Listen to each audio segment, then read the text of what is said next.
The ragged hat cast an ominous shadow across Flint Lambert's weathered face as he stared down the dusty main street of Promise Creek, Colorado, in the unforgiving summer of 1879.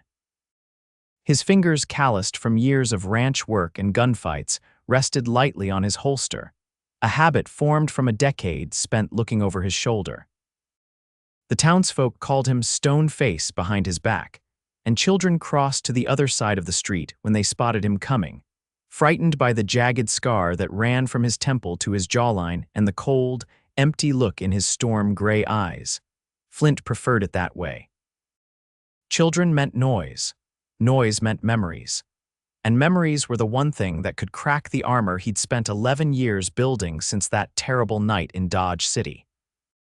The door of the general store swung open as Flint passed, and he instinctively lowered his head, keeping his gaze fixed on the wooden boardwalk. He had supplies to gather and a long ride back to his isolated cabin nestled in the foothills. The less interaction with townsfolk, the better. "Mama, I want to see the puppies." The high-pitched voice made Flint's shoulders tense. A small commotion to his left revealed a young woman struggling with packages, while a little girl, no more than 5 or 6, tugged persistently at her skirt. "Daisy, please," the woman sighed, shifting her parcels. "We need to get home before the disaster happened in slow motion." The woman stepped backward, directly into Flint's path. He moved to avoid the collision, but too late. She stumbled, packages tumbling from her arms. Flint's reflexes took over and he caught her elbow, preventing her fall. "Oh," she gasped, turning to face him. Flint found himself staring into the widest, most startlingly blue eyes he'd ever seen. They belonged to a young woman with honey blonde hair escaping a practical bonnet, her cheeks flushed from the summer heat. For a moment, neither moved. "Thank you, sir," she managed finally, straightening her dress with a free hand. Flint nodded curtly, already retreating back into himself. He released her elbow and bent to gather the scattered packages. "Thank you, sir," echoed a smaller voice. Flint froze. The little girl Daisy stood before him, her head tilted back to look up at him.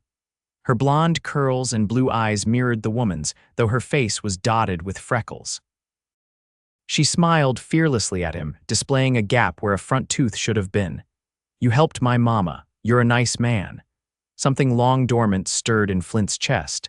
The sensation was so foreign that for a moment he simply stared at the child. "Daisy, don't bother the gentleman," the woman said quickly, noting Flint's rigid posture. "I'm Beatrice Nichols," she added, addressing him directly. "We've just moved to town. Thank you for your assistance, Mr. Lambert," Flint replied, his voice rough from disuse. "Flint Lambert." "The scary cowboy," Daisy announced with childish frankness. Beatrice's face flamed red. "Daisy, I'm so sorry, Mr. Lambert. Children repeat things they hear without understanding. It's fine," Flint interrupted, thrusting the packages into Beatrice's arms. Without another word, he stepped around them and continued down the street, his stride longer and faster than before. Behind him, he heard the little girl ask, "Mama, why is the sir sad?" Flint didn't hear the mother's response. He didn't want to. But something about the child's innocent question about being called sir, with such innocent respect, instead of fear, lodged itself in his mind and refused to be dislodged. 3 days later, Flint was back in town earlier than his usual monthly supply run. He told himself it was because he'd forgotten nails for the leaky roof of his barn. He refused to acknowledge the real reason that the image of wide blue eyes and a gap-toothed smile had haunted his thoughts.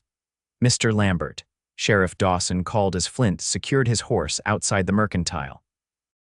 "Got a minute?" Flint suppressed a grimace. Thomas Dawson was one of the few people in Promise Creek who didn't shrink away from him, probably because he'd known Flint before the scar, before Dodge City, before everything changed. "What is it, Sheriff?" "Just wondering if you've noticed any cattle missing up your way. The Wilson spread reported rustlers hit them last night." Flint shook his head. "My herd's small, not worth the trouble." "Well, keep an eye out. These boys are bold, striking this close to town." Flint nodded, eager to end the conversation. As he turned toward the mercantile, he spotted them, Beatrice Nichols and her daughter, across the street, emerging from the dressmaker's shop. Unconsciously, his steps slowed. "Ah," the sheriff said, following his gaze. You've met our new schoolteacher and her girl, schoolteacher. Flint couldn't hide his surprise. Arrived last week from Boston. Widow, I hear. Brave woman coming all this way with just the child. Flint's eyes narrowed. Boston's no place to learn about surviving out here. That's why folks are helping them settle in. Except old man Hargrove been complaining about having a city woman teaching frontier children. The sheriff shook his head. Board hired her, though. Term starts next month. Flint grunted noncommittally, but his eyes remained on the pair. As if sensing his gaze, the little girl looked up, spotted him, and waved enthusiastically. Before he could stop himself, Flint raised his hand slightly in acknowledgement. The child beamed, tugging at her mother's skirt and pointing. Beatrice looked over, surprise evident on her face. After a moment's hesitation, she offered a small smile and a nod.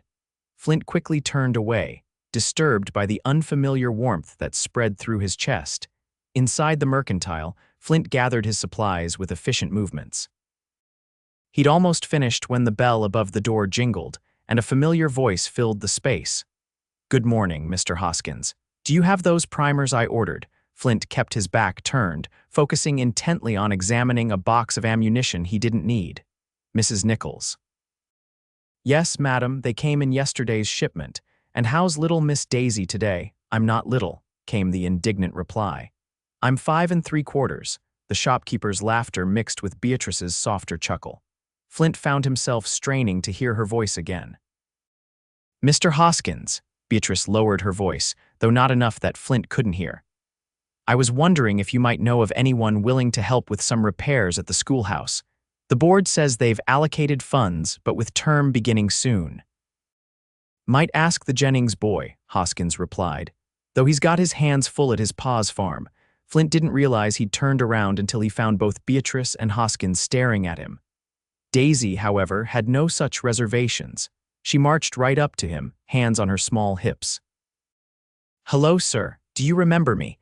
I'm Daisy Nichols, and I'm going to school here soon, and Mama's going to be the teacher." Flint looked down at the child, then up at her mother, who appeared mortified by her daughter's boldness. "Daisy, Mr. Lambert is busy with his shopping," Beatrice said, stepping forward to place a gentle hand on her daughter's shoulder. "I could look at the schoolhouse," Flint heard himself say, the words escaping before he could catch them. The silence that followed was deafening.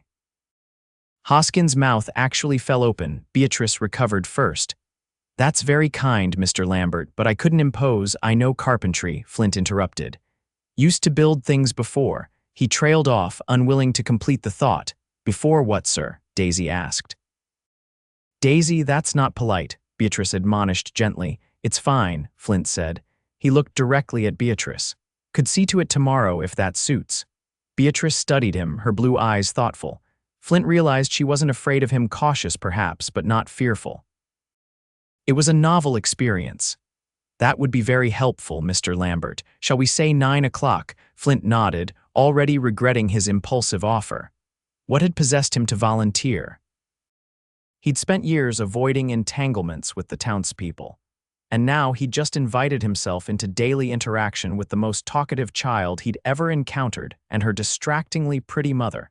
As he paid for his supplies, Daisy tugged at his sleeve. "Sir, do you like cookies?" "Mama makes the best cookies in the whole wide world." "Daisy," Beatrice sighed, but there was fondness in her exasperation. "I'll bring tools," Flint said gruffly, ignoring the question as he gathered his purchases. He tipped his hat slightly and headed for the door. Behind him, he heard Daisy Stage whisper to her mother, "I think he likes cookies, Mama. His eyes got all twinkly when I asked." Flint nearly stumbled on the threshold. Had his eyes twinkled? The notion was so absurd he almost snorted. And yet, as he mounted his horse and headed back toward his cabin, he realized his face felt strange. It took him several minutes to identify the sensation. His lips had curved upward, just slightly. For the first time in years, Flint Lambert had almost smiled. The next morning, Flint arrived at the schoolhouse precisely at 9. The small, whitewashed building sat on the edge of town, surrounded by cottonwood trees that offered dappled shade in the summer heat. A neat picket fence enclosed a yard where children would play during their breaks. Flint had been up since dawn, wrestling with the impulse to simply not show up. but something, perhaps the memory of earnest blue eyes or the challenge in Beatrice's appraising gaze, had compelled him to saddle his horse and ride into town, toolbox secured behind the saddle. He tied his horse to the hitching post and approached the schoolhouse, tools in hand. Before he could knock, the door swung open to reveal Beatrice, dressed in a practical blue calico dress with her sleeves rolled up. Her hair was partially pinned back, with loose tendrils framing her face. She looked younger, less formal than she had in town. "Mr. Lambert, you came," she said, sounding genuinely pleased. "I half expected you might reconsider." Flint shifted uncomfortably. "Said I would." "Yes, you did." She stepped back, gesturing for him to enter. "Please come in. I've made a list of what needs fixing." The schoolroom was bright and airy, with tall windows letting in the morning light. Rows of desks faced a larger desk at the front, behind which stood a blackboard. The space was clean but clearly in need of repair. Several floorboards were loose, a window frame was cracked, and the blackboard hung crookedly. "It's not much," Beatrice said, following his gaze, "but it will do nicely once it's fixed up." "Where's your girl?" Flint asked, noting the absence of the chatty child. "Daisy is with Mrs. Peterson next door. I thought she might be distracting while you assessed the work." Flint nodded, oddly disappointed. He'd prepared himself for the child's questions, even rehearsed some responses during the ride to town. "Here's what the school board mentioned needs fixing," Beatrice said, handing him a neatly written list. "But I've noticed a few other things since I've been cleaning." Flint scanned the list, then walked around the room, testing floorboards with his boot and examining the windows. "Most of it's straightforward. Have to order glass for that north window." "Is it very bad?" Beatrice asked, concern in her voice. "No, day's work maybe too." He paused. "Why'd you come here from Boston?" The question seemed to surprise her. "That's rather direct, Mr. Lambert." "Flint," he corrected, surprising himself again. She smiled slightly. "Flint then. And to answer your question, I needed a fresh start after my husband died. The advertisement for a teacher mentioned housing included, and the salary was enough for Daisy and me." She ran her hand along the edge of her desk. "And I've always wanted to see the West. William, my husband, used to read dime novels about cowboys and Indians to me." "Not much like the novels," Flint said dryly. "No," she agreed, a hint of sadness crossing her face. "It's harder than I imagined. But also more beautiful." She looked up at him. "What about you? Have you always lived in Promise Creek?" Flint turned away, focusing on a loose floorboard. "No, been here 5 years. And before that, places." His tone made it clear the subject was closed. To his relief, Beatrice didn't press. "Well, I'm grateful for your help, truly. The board members seemed hesitant when I asked about repairs. Boards all talk." Flint knelt to examine the floor more closely. "Need to replace these boards completely. Rot's set in." "Oh dear, is that expensive?" "Got lumber at my place, can bring it tomorrow." "You don't need to provide materials, it's no trouble. Got plenty." They were interrupted by the sound of running footsteps, and then the door burst open. Daisy flew in, her cheeks flushed with excitement. "Mama, Mrs. Peterson's cat had kittens, and they're so tiny," and she stopped abruptly when she spotted Flint. "Sir, you came. Are you fixing our school? Can I help? Do you like kittens?" The barrage of questions came so quickly that Flint blinked in surprise. Before he could form an answer, Daisy had crossed the room and was standing beside him, peering at the floor he'd been examining. "Is it broken? Can you fix it?" "What's that tool called, Daisy?" Beatrice said. "Mr. Lambert needs to concentrate." "Flint," he corrected again, looking at the child. "It's a pry bar for pulling up boards." Daisy's eyes widened. "Can I see you use it?" Flint hesitated, then nodded. He positioned the tool under the edge of the loose board and levered it up carefully, revealing the rotted supports beneath. "Wow," Daisy breathed, clearly impressed. "You're strong, sir." There it was again, that simple "sir," spoken with such innocent admiration. Flint felt a peculiar tightness in his chest. "Daisy, why don't you show Mr. Flint the cookies we baked this morning?" Beatrice suggested. The child's face lit up. "Yes, I made them special." She darted to a covered plate on her mother's desk and brought it back proudly. "They're molasses. I helped stir." Flint looked at the slightly misshapen cookies, then at the expectant face of the little girl. With a nod of thanks, he took one and bit into it. The rich, spicy sweetness spread across his tongue. "Good," he said simply. Daisy beamed as if he'd given her the highest praise imaginable. I knew you'd like cookies. Everyone likes cookies. For the next hour, Flint worked on the most pressing repairs while Beatrice organized books and supplies.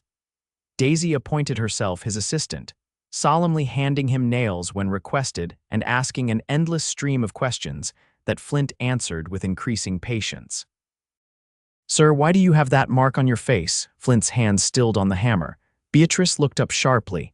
Daisy, that's not got in a fight, Flint said quietly, meeting the child's curious gaze. Did it hurt? Yes. Did you cry? I cried when I fell and cut my knee. Flint's lips twitched. Didn't cry. Were you brave? Flint thought about that night in Dodge City, the ambush, the knife, the blood, the screams that still woke him sometimes. No, he said truthfully, wasn't brave, just survived.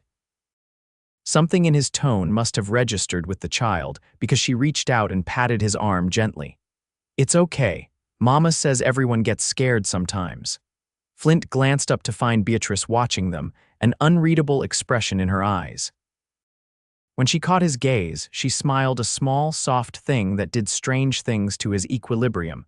By midday, Flint had completed the most urgent repairs. I'll come back tomorrow with the lumber, he said as he gathered his tools. We insist you stay for lunch, Beatrice said. It's the least we can do to thank you.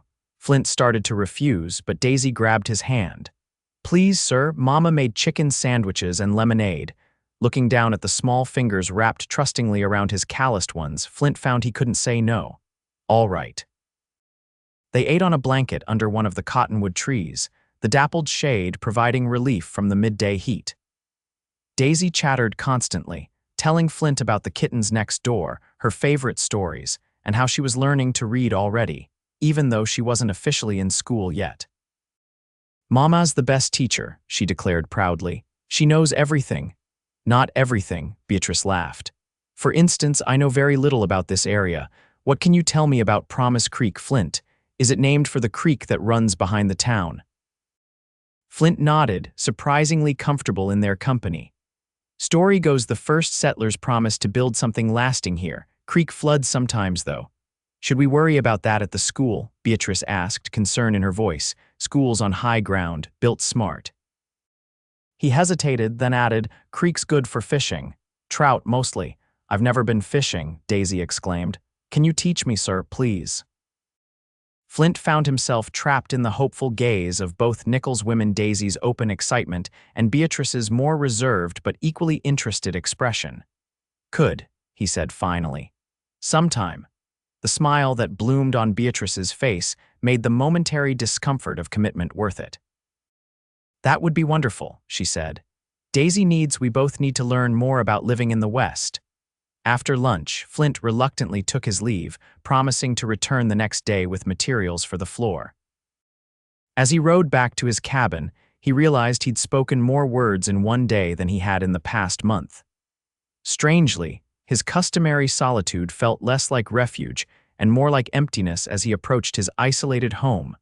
Over the next 2 weeks, Flint found himself at the schoolhouse almost daily. What had started as simple repairs expanded into a complete renovation, rebuilding the front steps, replacing damaged siding, repainting the exterior, and even constructing new bookshelves for Beatrice's growing collection of texts. With each visit, the tight knot of isolation he'd carried for years loosened slightly. Daisy's unflagging enthusiasm and Beatrice's quiet strength began to feel like constants he could rely on. He found himself looking forward to the girl's excited greeting of "Sir, what are we fixing today?" and her mother's warm smile. One afternoon, as he worked on the new bookshelves, Flint noticed Beatrice watching him with a thoughtful expression. "What?" he asked, setting down his saw. "You're very good at this," she observed. "Carpentry, I mean, did you learn it growing up?" Flint nodded, running a hand along the smooth wood. "Pa was a carpenter before he took up ranching. Taught me everything he knew. You must have been close." Flint said simply.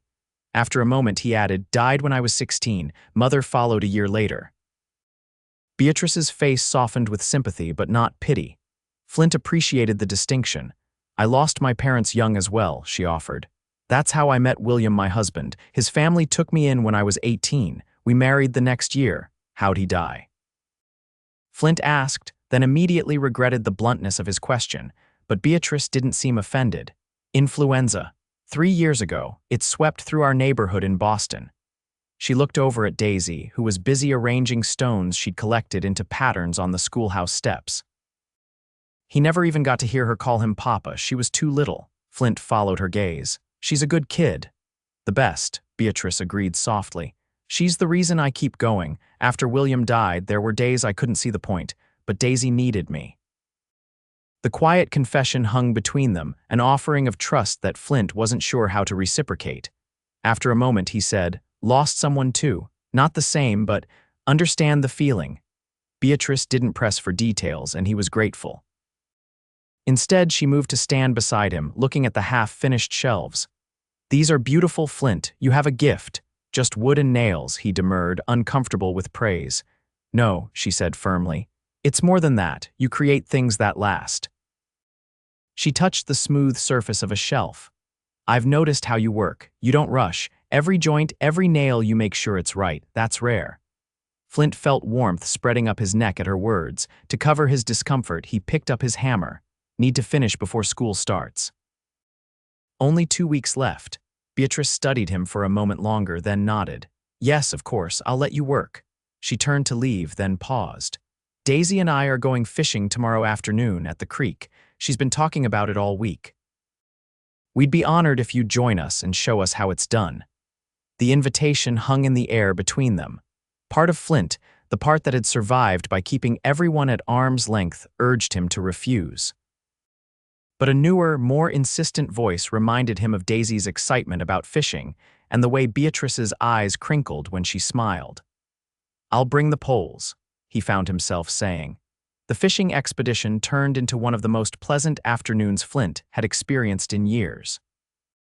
He showed Daisy how to bait her hook with practiced patience, guiding her small hands with his large ones.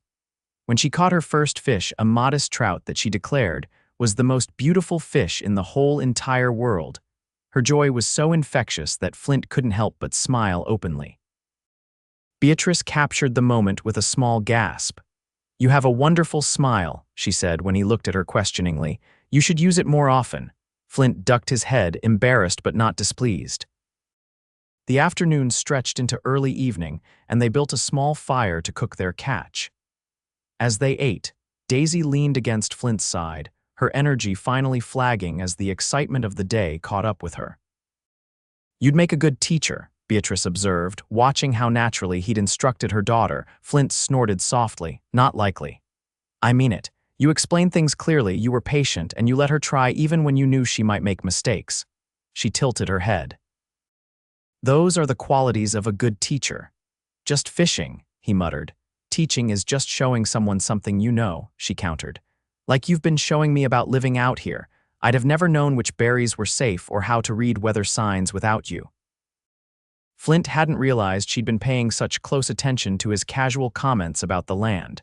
The thought warmed him. "Sir," Daisy's sleepy voice interrupted, "will you come to my birthday party? I'm going to be 6 in 2 weeks." Flint looked down at the drowsy child, then up at Beatrice, who looked as surprised as he felt by the invitation. "You don't have to," Beatrice said quickly. "It will just be a small gathering, mainly the children from church."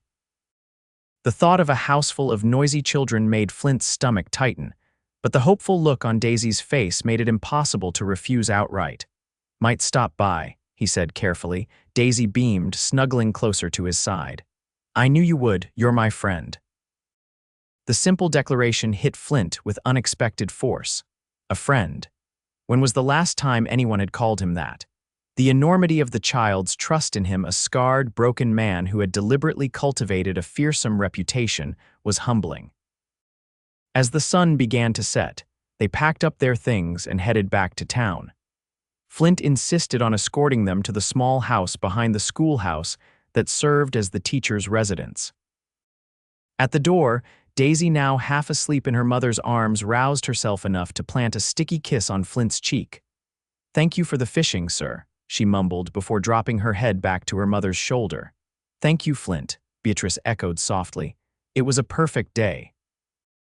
In the golden light of the setting sun, With her hair coming loose from its pins and her eyes reflecting the warmth of the evening, she looked like something from a dream.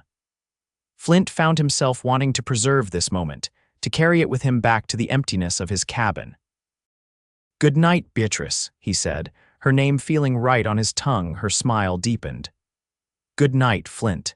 As he rode home, Flint realized something had changed fundamentally in his life. The walls he'd built around himself after Dodge City were crumbling, and he wasn't sure whether to be terrified or relieved. The week before school was scheduled to start brought an unexpected crisis. Flint arrived at the schoolhouse one morning to find Beatrice pacing anxiously, a letter clutched in her hand. "What's wrong?" he asked immediately, alarmed by her distress. "The board," she said, her voice tight with anger. "They've received complaints about me." "About my suitability as a teacher." "What complaints?" Flint demanded, feeling a surge of protectiveness. Beatrice handed him the letter. "Apparently, several parents led by Mr. Hargrove have expressed concerns about my Eastern ways and lack of frontier knowledge. They're questioning whether I should be trusted with their children's education." Flint scanned the letter, his jaw tightening. "This is Hargrove's doing. He's never liked outsiders. But why target me?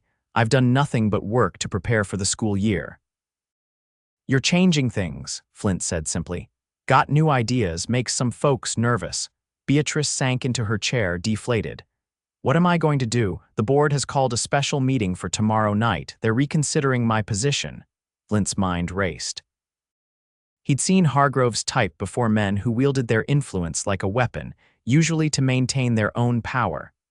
"Who else is on the board?" "Mr. Peterson, Sheriff Dawson, Mrs. Landry, and Dr. Morris. Peterson and Dawson will stand with you. Morris usually follows the majority. And Mrs. Landry, tough but fair. Her daughter died in childbirth because the nearest doctor was in Denver. Believes in education, especially for girls." Beatrice looked up at him, hope kindling in her eyes. "How do you know all this? I thought you avoided town affairs." "Hard not to know things, even keeping to myself," Flint said with a slight shrug. "Listen, you need to show them you understand this place." "But that's just it, I don't, not entirely. That's what Hargrove is using against me." Flint considered for a moment. "You know more than you think." "Been learning, and what you don't know yet, you're willing to learn. That counts for something." "Will you come to the meeting?" Beatrice asked suddenly. "Your support would mean a great deal." Flint's first instinct was to refuse. He'd spent years avoiding town politics and public gatherings. But the thought of Beatrice facing Hargrove's prejudice alone, possibly losing the position she'd worked so hard for, overrode his inclination toward solitude. "I'll be there," he promised. The town hall was packed the following evening. Word of the controversy had spread quickly, and it seemed everyone in Promise Creek had an opinion about the new schoolteacher. Beatrice sat at the front of the room, back straight and head held high despite the whispers that followed her entrance. Daisy had been left with Mrs. Peterson for the evening, spared the tension of the meeting. Flint slipped in just as the meeting was called to order, taking a position against the back wall.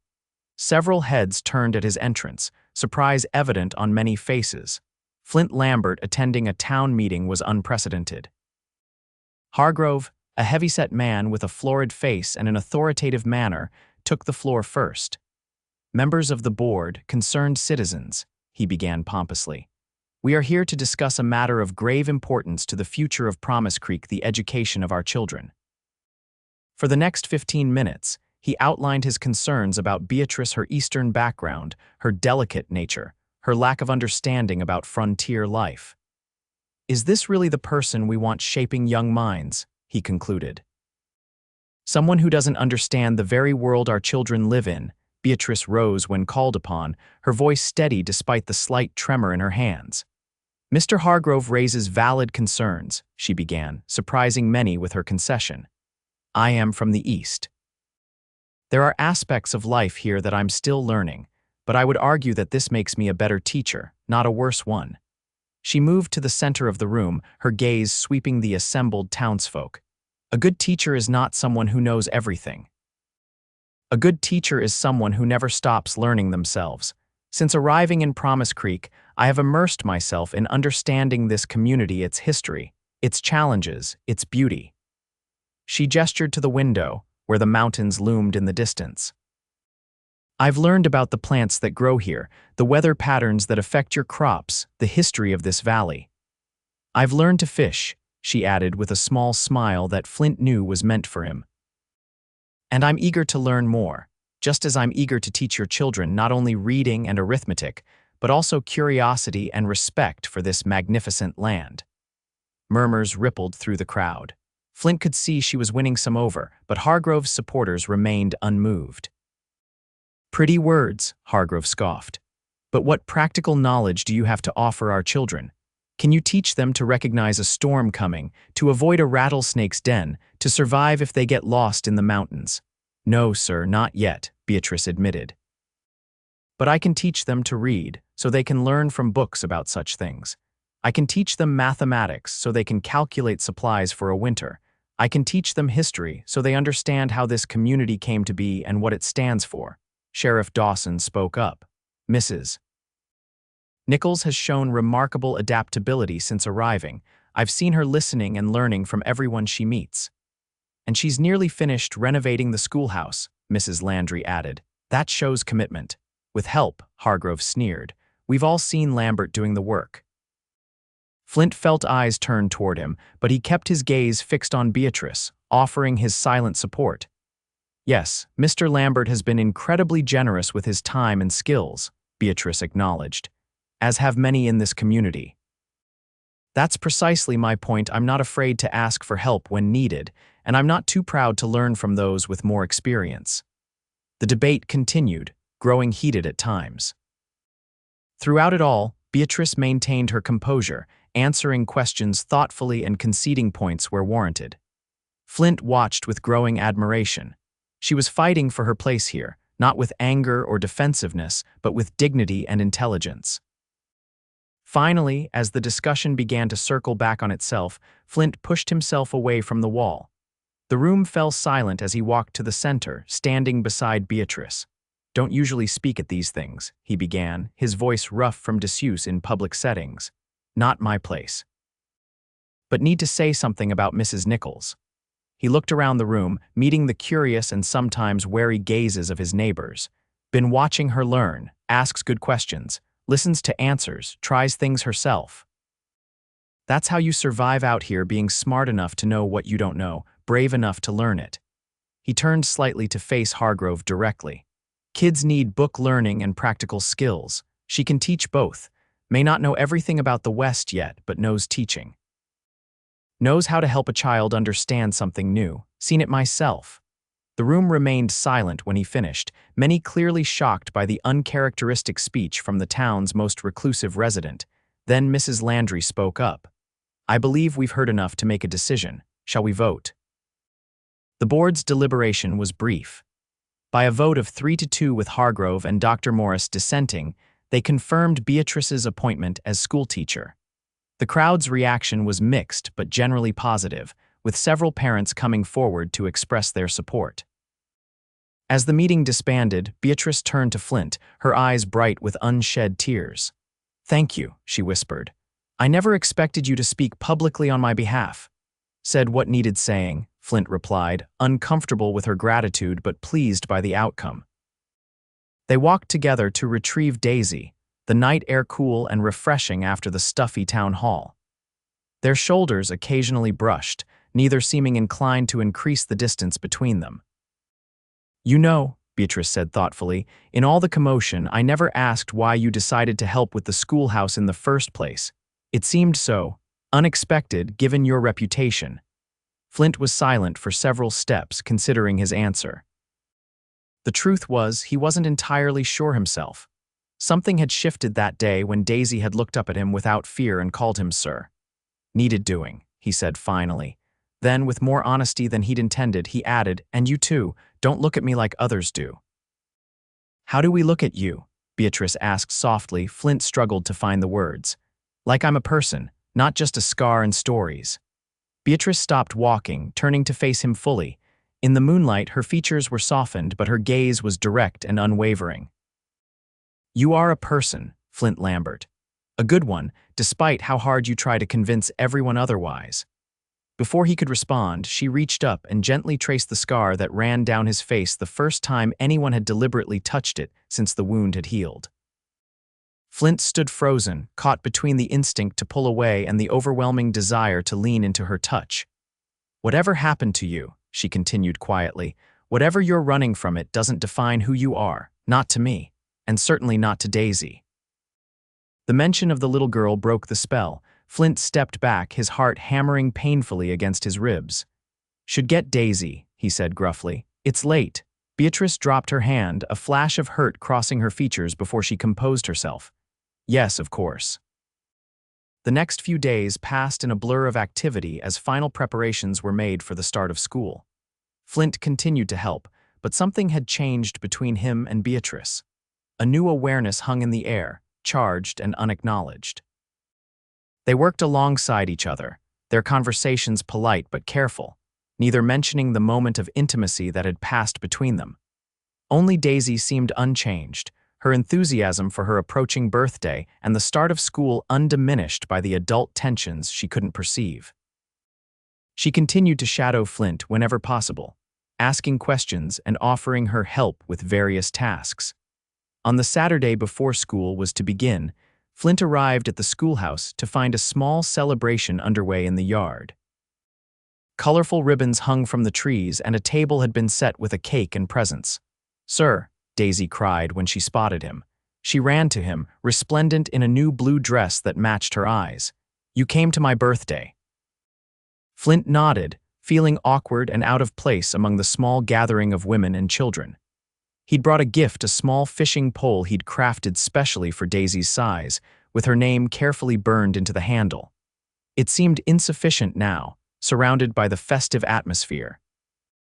Beatrice approached, looking lovely in a rose-colored dress he hadn't seen before. "I'm glad you came," she said. "Daisy's been watching the road all morning. Brought this," he said, holding out the wrapped pole. "Not much, but sir, is that for me?" Daisy interrupted, bouncing with excitement. Flint handed it to her, watching nervously as she tore away the paper. Her squeal of delight when she saw the pole made several nearby mothers look over in surprise. "It has my name. Mama, look, it's my very own fishing pole." Daisy hugged the pole to her chest, then threw her arms around Flint's waist. "Thank you, sir. It's the best present ever." Flint tentatively placed a hand on her head, unused to such demonstrative affection. "You're welcome, Daisy." When he looked up, he found Beatrice watching them with a soft expression that made his chest tight. Around them, he was aware of curious and speculative glances from the other guests. The fearsome Flint Lambert at a child's birthday party, being hugged by a 6-year-old girl, was clearly an unexpected sight. The celebration continued with games and cake. Flint remained on the periphery, uncomfortable with the social interaction but unwilling to disappoint Daisy by leaving early. As the party wound down and guests began to depart, he helped Beatrice clean up while Daisy showed her new treasures to her remaining friends. "That fishing pole is extraordinary," Beatrice said as they folded the tablecloth together. "Did you make it yourself?" Flint nodded. "Been working on it evenings, wanted it balanced right for her size. She'll treasure it always." Beatrice hesitated, then added, "As will I." Their eyes met across the table, and Flint felt that same pull he'd experienced the night of the town meeting. This time, he didn't look away. "Beatrice," he began, uncertain what he wanted to say but feeling the need to say something. "Mrs. Nichols." A woman's voice interrupted whatever might have passed between them. "Such a lovely party. Daisy is simply precious." The moment broken, Flint stepped back and busied himself with gathering the remaining dishes while Beatrice spoke with the departing guest. By the time everyone had left, Daisy was yawning widely, the excitement of the day catching up with her. "I should go," Flint said, watching as Beatrice gathered her drowsy daughter into her arms. "Must you?" Beatrice asked. "I thought perhaps we could talk after I put Daisy to bed." The invitation hung between them, fraught with possibilities. Flint knew he should refuse. The growing attachment he felt to both Nichols women was dangerous, a vulnerability he'd sworn never to allow again after what happened in Dodge City. And yet, the thought of returning to his empty cabin held less appeal than ever. "I'll wait," he heard himself say.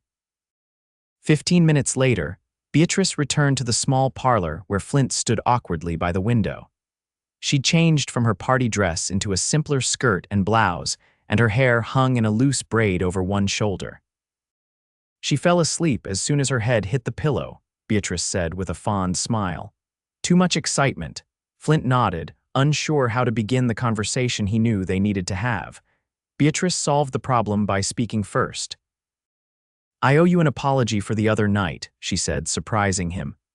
"I overstepped by touching your scar. It was presumptuous of me."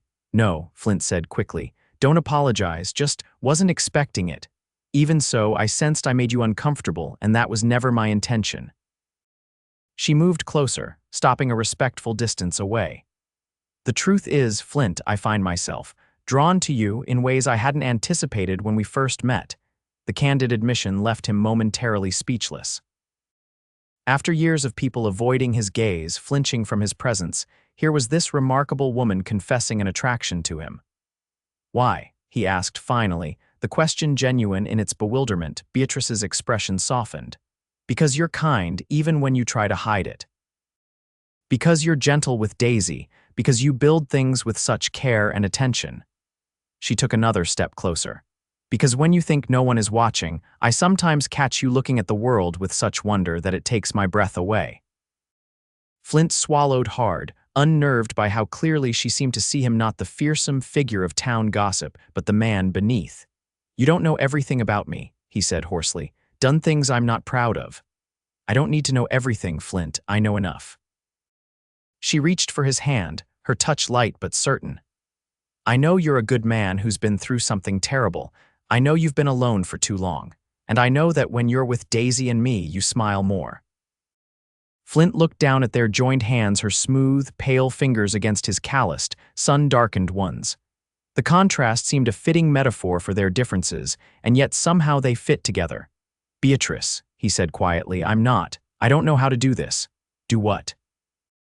She asked gently. "Care for someone, been avoiding it for years." The admission cost him, but he forced himself to continue. "After what happened in Dodge City, swore I'd never." "What happened in Dodge City?" Beatrice asked. When he broke off, Flint took a deep breath. If there was ever a time to tell the story, it was now. She deserved to know before things went any further between them. "Had a wife," he said, the words feeling strange in his mouth after so many years of silence. "Sarah, and a daughter, Emma. She was 4. Understanding dawned in Beatrice's eyes, but she remained silent, allowing him to continue at his own pace. "Was a deputy there. Made enemies. One night came home and found them." He couldn't finish the sentence. Even after 11 years, the memory was too painful to articulate fully. "Man named Cyrus Blackwell, outlaw I'd helped put away. His gang broke him out. He wanted revenge."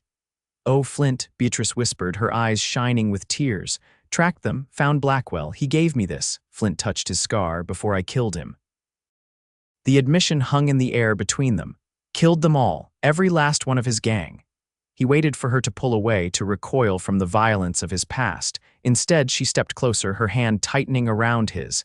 "And then you came here," she said softly, "to be alone." Flint nodded. "Couldn't stand being around people. Every child I saw reminded me of Emma. Easier to keep away, safer." "Safer for who?" "Everyone," he said simply. "Man who loses everything is dangerous, has nothing left to lose." Beatrice reached up, framing his face with her hands. "But that's no longer true, is it? You have something to lose now." The truth of her words struck him forcefully. Somewhere along the way between Daisy's gap-toothed smiles and Beatrice's quiet strength, he'd begun to care again, to hope, and yes, to fear loss once more. "I'm scared," he admitted, the confession wrung from some deep place he'd thought long sealed. "So am I," Beatrice replied. "Loving someone is always frightening, but Flint, not loving is worse. I learned that after William died. What if I can't protect you, protect Daisy?" "We don't need protection as much as we need you just as you are." Her words washed over him like a benediction. Slowly, giving her every opportunity to pull away, Flint leaned forward and brushed his lips against hers. The kiss was gentle, tentative, a question rather than a demand. Beatrice answered by pressing closer, her hands sliding to his shoulders. When they parted, Flint rested his forehead against hers, overwhelmed by the emotions coursing through him. "Not sure I deserve this," he murmured. Love isn't about deserving, Beatrice replied. It's about accepting. And I accept you, Flint Lambert, past and all. The first day of school dawned bright and clear. Flint, having spent the night at his cabin to give appropriate consideration to propriety, rode into town early. The schoolyard was already bustling with children and parents when he arrived, the atmosphere charged with the excitement of new beginnings. He tied his horse at the hitching post and approached the schoolhouse, feeling oddly nervous. After his conversation with Beatrice, the previous evening after the kiss they'd shared, everything had changed. They hadn't made any firm declarations or plans, but an understanding had passed between them, a promise to explore whatever was growing between them. Daisy spotted him first, breaking away from a group of children to race toward him. "Sir, look at all the children. They're going to be my friends." Flint smiled down at her, no longer surprised by how easily the expression came in her presence. "Good morning, Daisy. Ready for your first day?" "Yes, Mama says I get to help with the little ones because I already know my letters." She tugged at his hand. "Come see inside. It looks so pretty with all the books on the shelves you made." Allowing himself to be led, Flint entered the schoolhouse. Beatrice stood at the front, greeting parents and children. She wore a modest navy dress, her hair neatly pinned, every inch the professional schoolteacher. When she saw Flint, however, her formal demeanor softened into a warm smile that was just for him. "Mr. Lambert," she said, maintaining propriety in front of the curious onlookers. "How nice of you to stop by. Wanted to see the place in action," he replied, feeling uncharacteristically self-conscious under the speculative gazes of the parents. "Make sure those shelves hold up." "I'm confident they will." Her eyes conveyed much more than her words. "Perhaps you'd like to say a few words to the children about the building's restoration. Many of them watched the work progress over the summer." Flint started to refuse, then reconsidered. This was Beatrice's way of including him, of acknowledging his contribution to her new beginning. "Could do that," he agreed. As the school bell rang and parents began to depart, Beatrice assembled the children, 23 in all, ranging from 6 to 16 in neat rows. When they were settled, she introduced Flint. "Mr. Lambert is responsible for all the improvements you see in our schoolhouse," she explained. "He's going to tell you a little about the work that goes into building things that last." Facing the rows of curious young faces, Flint felt a momentary panic. But then he caught Daisy's encouraging smile from the front row, and something settled within him. "Building takes patience," he began simply. "Need to understand what you're working with, the wood, the tools, the purpose of what you're making. Same with learning, I expect. Need to understand the subject, use the right tools, books, and such, and know why you're learning it." He warmed to his subject, explaining how the different parts of the schoolhouse work together, just as different subjects in their education would connect. The children listened attentively, several asking thoughtful questions that he answered with increasing confidence. When he finished, Beatrice thanked him warmly. "That was a perfect beginning to our school year," she said. "Thank you, Mr. Lambert." As Flint turned to leave, Daisy called out, "Bye, sir. See you for fishing on Saturday." The familiarity of the exchange caused several children to whisper among themselves, clearly curious about the relationship between their new teacher, her daughter, and the intimidating man they'd been warned to avoid. Outside, as Flint untied his horse, Sheriff Dawson approached with an amused expression. "Never thought I'd see the day," he commented. Flint Lambert giving a lesson to schoolchildren. Flint shrugged, uncomfortable with the observation. "Just explaining about the building, hum." The sheriff's knowing look made it clear he wasn't fooled. "Town's talking, you know, about you and the widow Nichols." "Town always talks," Flint replied curtly. "That they do, but this time I think they might be saying something worth hearing." Dawson clapped him on the shoulder.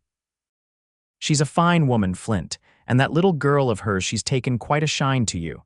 Notice that, did you?" Flint said dryly. "Hard to miss, especially the way you look at them both." The sheriff's expression grew more serious. "It's good to see you coming back to life, Flint." "Been too long." Before Flint could respond to this unexpectedly personal observation, Dawson tipped his hat and moved on, leaving Flint to mount his horse and ride back to his ranch with much to consider. The weeks that followed established a new rhythm to Flint's life. He continued to visit the schoolhouse regularly, initially under the pretext of completing minor repairs, then more openly as a frequent caller at the teacher's residence. Every Saturday, he took Daisy fishing, teaching her the patience and quiet observation that the sport required. Some evenings, after Daisy was asleep, he and Beatrice would sit on the porch, talking late into the night. Slowly, Flint shared more of his past with her, not just the tragedy in Dodge City, but the happier times before. His childhood on his father's small ranch, his early marriage to Sarah, the joy of Emma's birth. In return, Beatrice told him about growing up in Boston, her dreams of adventure that had been deferred by an early marriage, and her determination to create a new life for herself and Daisy after William's death. With each conversation, the connection between them deepened. Flint found himself thinking of the future for the first time in years, not as something to be endured, but as something to be anticipated. The change in him didn't go unnoticed in Promise Creek. Children no longer crossed the street to avoid him. Instead, they sometimes approached with questions about carpentry or fishing, encouraged by Daisy's fearless example. Adults who had previously given him a wide berth now nodded in greeting, some even stopping to chat about the weather or local news. "You've become respectable," Beatrice teased one evening as they sat on her porch. "Mrs. Wilson actually asked me today if you might be willing to build a cradle for her expecting daughter." Flint raised an eyebrow. "What did you tell her? That she should ask you herself," Beatrice replied with a smile. "And she's going to tomorrow after church." Church. Flint repeated, surprised. He hadn't attended services since before Dodge City. Beatrice studied him carefully. "I thought perhaps you might accompany Daisy and me, but if you're not comfortable, I'll go," he said, surprising himself with the readiness of his response. Seeing her pleased expression, he added, "Might need to dust off my good shirt." Her laughter, warm and genuine, filled the porch. "I think you'll find the congregation less concerned with your attire than with the fact that the infamous Flint Lambert has decided to join them." The following morning found Flint dressed in his seldom-worn Sunday best, riding alongside Beatrice and Daisy in the small wagon he'd recently purchased for them. Daisy chattered excitedly about the Sunday school lesson she was anticipating, while Beatrice occasionally glanced at Flint with a mixture of pride and concern. "Nervous?" she asked softly when Daisy's attention was diverted by a family of rabbits alongside the road. "Been a while," Flint admitted. "Not sure I remember the proper behavior. Just follow my lead," Beatrice said, her hand finding his briefly. "And remember, you have as much right to be there as anyone." The small white church was already filled when they arrived. Heads turned as Flint escorted Beatrice and Daisy to a pew near the back, and whispers followed their progress. Flint kept his gaze forward, his expression neutral, though inwardly he questioned the wisdom of his decision. Then Daisy slipped her small hand into his and whispered, "I'm glad you came with us, sir." The simple statement grounded him. He was here for them, for this bright, fearless child and her remarkable mother. What others thought mattered far less than that. The service proceeded without incident. Flint found himself remembering more than he'd expected: the hymns, the prayers, the rhythm of worship. When the collection plate was passed, he contributed generously, aware of approving nods from nearby congregants. After the service, there was the expected curiosity. Some approached openly, welcoming him to the congregation with varying degrees of sincerity. Others maintained a respectful distance, watching the interaction with interest.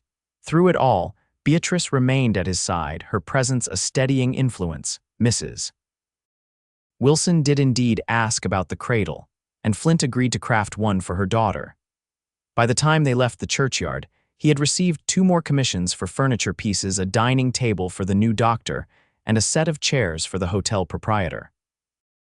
"I believe you may need to consider a change in profession," Beatrice remarked as they drove home. From rancher to carpenter, Flint considered this. Always liked working with wood, ranch was just somewhere to hide. "And now?" she asked softly. "Now I'm not hiding anymore," he replied, meeting her gaze directly. The significance of this statement wasn't lost on either of them. That evening, after Daisy was asleep, Flint took Beatrice's hands in his as they sat on the porch swing. Been thinking, he began, his voice low and serious. About the future, Beatrice's eyes widened slightly. Oh, yes, he took a deep breath. Never expected to want one again after Sarah and Emma thought that part of my life was over. Then you and Daisy came along. Flint, Beatrice began, but he shook his head. Let me finish. Need to say this right, he gathered his thoughts. I love you, Beatrice, love Daisy too, want to be a family if you'll have me. The words hung in the night air between them, simple but profound. Beatrice's eyes filled with tears, but her smile was radiant. Are you asking me to marry you, Flint Lambert? She whispered. Yes, he replied, certainty filling him. Want to build a life with you, a proper one, not hiding away anymore. Yes, Beatrice said, her voice breaking with emotion. Yes, I'll marry you. Flint pulled her close, his heart fuller than he'd believed possible. When their lips met, it felt like coming home after a long, lonely journey. Their wedding took place 6 weeks later, on a crisp autumn day when the aspen trees surrounding Promise Creek had turned to gold. The entire town turned out for the occasion, the small church overflowing with well-wishers. Sheriff Dawson stood as Flint's best man, while Mrs. Peterson attended Beatrice. But it was Daisy who stole the show, proudly carrying a basket of wildflowers down the aisle before her mother. When the minister asked who gave this woman in marriage, Daisy stepped forward with great dignity and announced, I do, because she's my mama, and we both want to be with her forever and ever. The congregation's laughter was warm and affectionate. Flint, standing at the altar in a new suit, found himself smiling more freely than he had in years. After the ceremony, as guests gathered at the schoolhouse for the celebration, Daisy tugged at Flint's sleeve. Are you my papa now? She asked earnestly. Flint knelt to her level, his heart overflowing. If you want me to be, he said gently. Daisy considered this with the seriousness only a 6-year-old could muster. I think I'd like that, she decided, but can I still call you sir sometimes, because that's how I first knew you. You can call me whatever feels right, Flint assured her, touched by her concern. Then I'll call you Papa, sir, she declared, throwing her arms around his neck. Over her head, Flint met Beatrice's loving gaze. In that moment, surrounded by the community that had once feared him and holding the child who had first seen past his scars, Flint Lambert knew he had found something he never thought possible again: a home, a family, a future. 1 year later, on a warm summer evening, Flint sat on the porch of their new home, a sturdy, beautiful house he'd built himself on land halfway between his ranch and town. Beatrice rocked gently in the swing beside him, their 2-month-old son, William, sleeping peacefully in her arms. Daisy, now 7, practiced her reading aloud from the steps, occasionally looking up for help with a difficult word. The setting sun cast long shadows across their yard, where a white picket fence, much like the one at the schoolhouse, enclosed a garden of vegetables and flowers that Beatrice had planted. Beyond, the mountains stood sentinel, their peaks still capped with snow despite the summer heat. Papa, sir, Daisy said, setting aside her book. Will you tell me a story? A true one, Flint considered her request. What kind of story would you like to hear? The one about how we became a family, she replied promptly. It's my favorite, Beatrice smiled, adjusting baby William in her arms. That's my favorite too.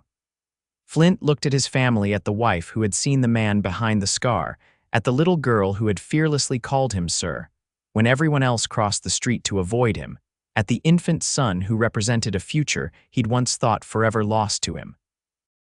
Once, he began, his voice gentle, there was a cowboy who never smiled at children. He had forgotten how because his heart was broken. But one day, a little girl looked up at him and wasn't afraid. As the story unfolded their story, Flint felt a profound sense of gratitude wash over him. Love had found him when he'd stopped looking for it, had healed wounds he'd believed would pain him forever. And it had all begun with a simple act of respect from a fearless little girl who had called him sir, when everyone else saw only scars and shadows. In the fading light of day, surrounded by the family he cherished, Flint Lambert, once the most feared man in Promise Creek, smiled freely and without reservation, his heart finally at peace.